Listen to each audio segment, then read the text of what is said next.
Charges filed in the Boston terror attack. Among the charges that Dzhokhar Tsarnaev is now facing, using weapons of mass destruction.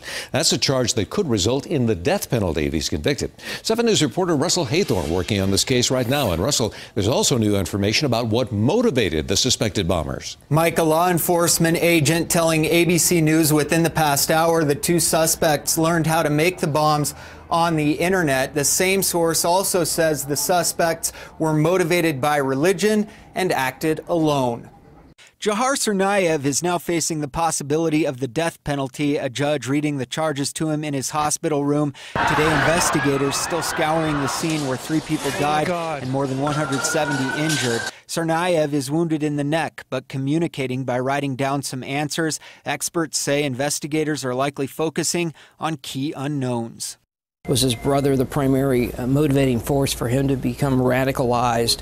Why did they end up doing what they did on that particular day? Much of the investigation still focused on Tsarnaev's 26-year-old brother, Tamerlan. The FBI examining his life, his recent trip back to Russia, and whether the FBI did enough to monitor Tamerlan after they questioned him 2 years ago. They investigated it thoroughly and did not find terrorist activity, domestic or foreign. Newly filed court documents show authorities searched Tsarnaev's dorm room and found a white baseball cap and black jacket they believe he was wearing during the bombing. It also says surveillance shows Jahar appears calm during the first blast while the rest of the crowd flees. He then drops his knapsack, walks away, and the second blast happens just seconds later. Also, a man carjacked days after the bombing says one of the brothers tapped his window and said, "Did you hear about the Boston explosion? I did that."